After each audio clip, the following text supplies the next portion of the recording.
nossos vizinhos, uma boa noite a todos. Eu saúdo a amada igreja com a paz do Senhor Jesus. Toda honra e toda glória ao nosso Senhor e Salvador Jesus Cristo, o Filho de Deus, o autor e consumador da nossa fé. Quero deixar para a nossa reflexão que está escrito no Evangelho de Mateus, no capítulo 7, do verso 24 ao 27. E assim diz a palavra do Senhor: os dois alicerces. Todo aquele, pois, que escuta estas minhas palavras e as pratica, compararei ao homem prudente, que edificou a sua casa sobre a rocha. E desceu a chuva, e correram os rios, e sopraram os ventos, e combateram aquela casa, e não caiu, porque estava edificada sobre a rocha. E aquele, pois, que escuta estas minhas palavras e não as pratica, compararei ao homem imprudente, que edificou a sua casa sobre a areia. E desceu a chuva, e correram os rios, e sopraram os ventos, e combateram aquela casa, e caiu, e foi grande a sua queda. O Senhor Jesus Cristo fala aqui nessa passagem bíblica, nessa narrativa, acerca de dois tipos de homens. O primeiro ele cita aqui como o homem prudente, e o segundo como um homem insensato. E aqui o Senhor também fala acerca de duas características, ou seja, de dois comportamentos diferentes destes homens. O primeiro, o homem prudente, é aquele que ouve pela fé e pratica a palavra de Deus, cumpre com a sua palavra, ou seja, é aquele que verdadeiramente entende e crê e pela fé obedece e pratica os princípios da palavra de Deus. E o segundo homem é aquele que ouve a palavra, mas ignora, rejeita, despreza, faz pouco caso e não pratica a palavra de Deus. Então o Senhor está falando aqui, primeiramente ele cita acerca do homem prudente, do homem que de fato é aquele que ouve a mensagem do Evangelho, que ouve a palavra de Deus e que edifica a sua casa sobre a rocha, daquele que de fato é aquele que não duvida, aquele que realmente aceita, aquele que recebe, aquele que de fato pela fé crê nas promessas da palavra de Deus, crê no Evangelho da graça de Deus, crê nos princípios que estão aqui na palavra de Deus, confia e pratica e cumpre com os princípios estabelecidos da palavra de Deus. Mas ele fala também sobre o outro homem, que é o homem insensato, o homem que ouve a mensagem do Evangelho, o homem que ouve a palavra de Deus, mas faz pouco caso, despreza, rejeita, escarnece, ignora e muitas vezes paga um alto preço por conta da sua desobediência. Muitos aí, queridos, hoje não estão mais entre nós, que outrora também já ouviram esta mensagem, que outrora também tiveram oportunidades como muitos hoje estão tendo, e que desprezaram, e que rejeitaram, e que fizeram pouco caso, e escarneceram, achando que poderiam sim tomar decisões e escolhas e fazer aquilo que para eles era o melhor. Mas a Bíblia nos fala, queridos, que essas pessoas são as mesmas que edificaram a sua casa sobre areia, ou seja, edificaram a sua casa sobre um fundamento, onde, quando chegar as tempestades da vida, onde, quando chegar as dificuldades da vida, onde, quando chegar as tribulações da vida, onde, quando chegar as enfermidades, quando chegar as angústias, quando chegar as aflições, quando chegar o desespero, quando chegar a depressão, quando chegar as ansiedades, não suportarão, porque a sua casa está edificada sobre a areia. Mas o homem que edifica a sua casa sobre a rocha, que a Bíblia menciona como sendo o Senhor Jesus Cristo, o principal fundamento, a rocha inabalável, a rocha que fortalece, que sustenta o alicerce, que sustenta a vida espiritual do homem, que sustenta aquele que tem fé, que sustenta aquele que crê, que sustenta aquele que de fato recebe essa mensagem e não duvida no seu coração, que sustenta aquele que tem a esperança de dias melhores, que sustenta aquele que mesmo em meio às dificuldades, às enfermidades, às tribulações, às dificuldades da vida, às tempestades da vida, mas permanece firme sobre a rocha. Jesus Cristo, Ele é a rocha. Ele quer nesta noite, verdadeiramente, entrar no seu lar, verdadeiramente, a fazer coisas grandes, coisas maravilhosas, coisas que somente o Filho de Deus pode realizar na sua vida. Mas é necessário que você, assim como um homem prudente, que ouve a mensagem do Evangelho e que de fato pratica, cumpre, edifica a sua vida espiritual sobre a rocha, que verdadeiramente pela fé não duvida, mas crê nesta mensagem, crê nas promessas de Deus, crê no Evangelho da graça de Deus, crê na mensagem da salvação e vida eterna por intermédio do único mediador entre Deus e os homens, Jesus Cristo de Nazaré, a rocha inabalável.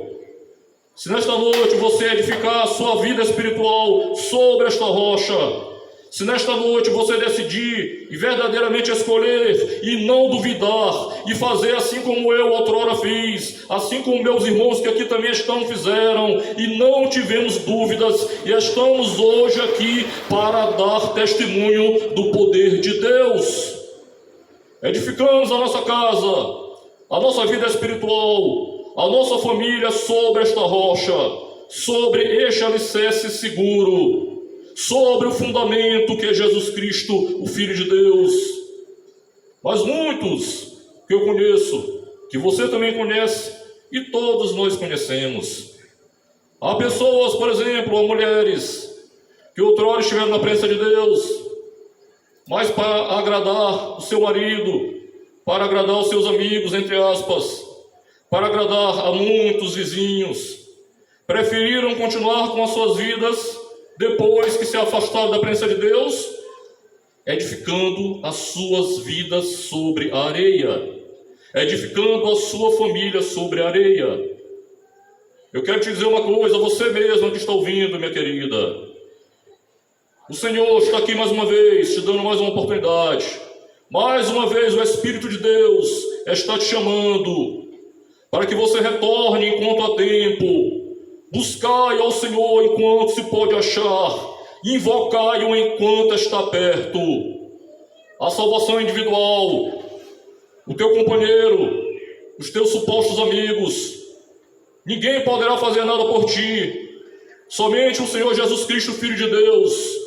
A Bíblia nos fala que a mulher sábia edifica a sua casa, mas a tola com as suas próprias mãos a derruba.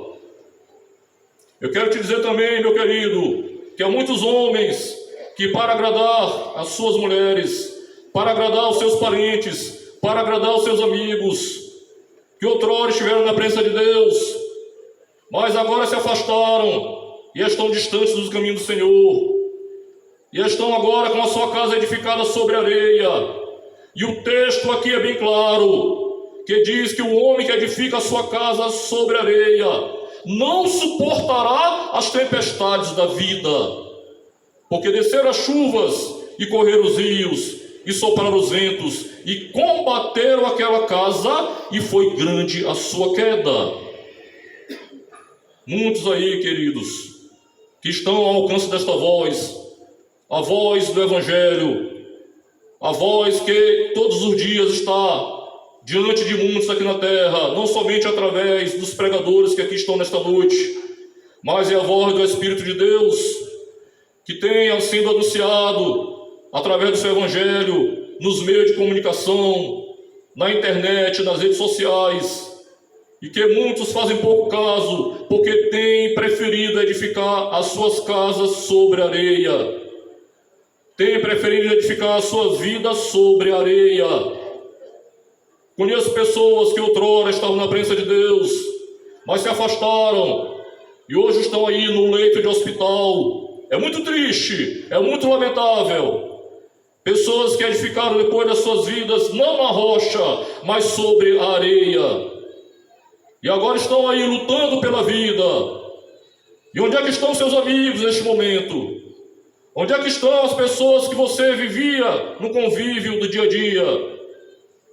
Onde é que estão as pessoas que você confiava? Muitos aí estão agora neste momento. É triste, é muito lamentável. Mas porque optaram escolher e decidiram edificar a sua casa sobre areia. Quando vêm as tribulações, as enfermidades, as dificuldades da vida, essas pessoas não suportarão, porque estão edificadas sobre um alicerce que é inseguro, sobre um alicerce que é frágil, sobre um alicerce que é vulnerável, sobre um alicerce que não traz segurança. Mas quando o homem, de fato, ouve a voz do Senhor e não duvida e pela fé, crê e pratica segundo os princípios da sua palavra. Ah, pastor, o senhor está falando assim, mas o senhor também é pecador, assim como os demais. Lógico, meu querido, todos nós somos pecadores. A diferença é que nós somos lavados e remidos no sangue do Cordeiro. E existe alguém neste mundo que ainda está aqui, que nos ajuda em nossas fraquezas morais, em nossas fraquezas espirituais. Esta pessoa se chama o Espírito Santo de Deus. É Ele que segura nas mãos daquele que foi lavado e remido no sangue do Cordeiro. E está com ele todos os dias, caminhando, ajudando, fortalecendo, renovando, restaurando, restituindo e conduzindo para uma nova vida. Pouco a pouco, degrau a degrau, passo a passo, na presença do Senhor. Todos nós pecamos, queridos, mas há um diferencial. Quando nós reconhecemos que nós pecamos e nós nos arrependemos, a Bíblia nos fala em 1 João, no capítulo 1, verso 9, que existe aquele que é fiel e justo para nos perdoar e nos purificar de toda injustiça. Jesus Cristo, Filho de Deus. Muitos aí estão duvidando, muitos aí estão achando que tem controle nas suas mãos, muitos aí acham que tem poder sobre o amanhã. Conheci pessoas que hoje não estão mais entre nós, que duvidavam, que escarneciam, que zombavam e pagaram alto preço, porque edificaram as suas casas sobre a areia. Mas o Senhor está aqui nesta noite mais uma vez, está mais uma vez te dando mais uma oportunidade e mais uma chance de arrependimento. Jesus Cristo ainda está neste mundo através do seu Santo Espírito. Mas um dia a Bíblia nos fala que o Senhor retornará na sua segunda vinda. E a Bíblia nos fala, queridos, que acontecerá um grande arrebatamento. E o último sinal que antecede o retorno, a segunda vinda do Senhor Jesus Cristo, está sobre todo o mundo. Porque este Evangelho do Reino está sendo pregado em todas as nações, em testemunho a todas as nações. E logo, logo, como está escrito, virá o fim. Você tem a oportunidade hoje, meu amado. Faça uma reflexão. Você é precioso para o Senhor. Você e toda a sua família são preciosos para o Senhor. Faça uma reflexão sobre tudo quanto você tem vivenciado até o dia de hoje. Todos nós temos uma responsabilidade espiritual em nossas vidas. Todos nós temos uma responsabilidade sobre as nossas vidas e sobre as nossas famílias. Sacerdotes, homens que foram constituídos pelo Senhor como cabeça do seu lar. Mulheres que foram constituídas como mãe de família, que hoje podem fazer uma reflexão sobre tudo quanto tem vivenciado na sua vida espiritual. Está diante de você dois alicerces. Há duas maneiras de você viver, de você edificar a sua vida espiritual, a sua casa e a sua família. Ou você escolhe o alicerce, o fundamento que é Jesus Cristo, a rocha inabalável, que te sustentará diante das tempestades da vida, que segurará em tuas mãos e te conduzirá, te fortalecerá, te restaurará e te levará ao céu de glória. Ou você edifica a sua vida sobre areia. Este fundamento que muitos têm edificado e têm pago um alto preço. Jesus Cristo te ama, meu amado, e Ele te chama. Ele está aqui mais uma vez, te dando mais uma oportunidade. Mais uma vez o Espírito do Senhor está te chamando. Vinde a mim, todos vós que estáis cansados e sobrecarregados, e eu vos aliviarei. Aleluia. Esta noite é a noite de decisão, meu querido. Não deixe para amanhã ou para depois. Aí mesmo onde você está, você tem a oportunidade de confessar o nome do Senhor, de entregar a tua vida ao Salvador do mundo, ao libertador e restaurador deste mundo. A oportunidade que eu tive há mais de 3 anos atrás, eu não desperdicei. E eu queria ter voltado atrás e ter feito esta decisão, mas perdi muito tempo da minha vida. Mas o tempo de Deus um dia chegou, e assim o Senhor fez, para o louvor da sua glória. E hoje eu estou aqui para dar testemunho, junto com meus amados irmãos, do poder de Deus. Meu amigo, eu deixo mais uma pergunta para você. Em qual alicerce, de fato, você está fundamentado? Onde você está alicerçado? Onde você tem alicerçado a sua vida espiritual? E não diga a você que está tudo bem, porque sempre há algo em nós, na nossa vida espiritual, que nós precisamos de um socorro que vem do céu. Nós precisamos da fonte verdadeira. Precisamos daquele que verdadeiramente conhece todas as coisas, que é onisciente, onipresente e onipotente. O único que pode manifestar o seu poder e nos fortalecer na sua presença, nos restaurar, nos restituir e nos levar para o céu de glória, Jesus Cristo, o Filho de Deus. Eu deixo essa reflexão para você, meu amigo. Não perca mais tempo. O Filho de Deus está te chamando. Esta é mais uma oportunidade que Ele está te dando. O dia de amanhã não nos pertence. Se teu fôlego de vida expirar, se tua senha for chamada, para onde irá a tua alma? Não haverá outra oportunidade, não haverá mais chances para se arrepender, porque a Bíblia nos diz, em Hebreus capítulo 9, verso 27, porque aos homens está ordenado morrerem uma só vez, vindo depois disso o juízo. Então eu deixo essa mensagem para você, que Deus em Cristo nos abençoe, que o Senhor abençoe a tua vida e a tua família, que o Senhor tenha misericórdia de cada um de nós, que o Senhor tenha compaixão, que o Senhor possa verdadeiramente fazer a grande obra que Ele tanto almeja na tua vida e na tua família, para a glória de Deus. Amém? Eu agradeço a rica oportunidade, em nome de Jesus. Graças a Deus. Nós já vamos encerrar, mas antes de nós encerrarmos,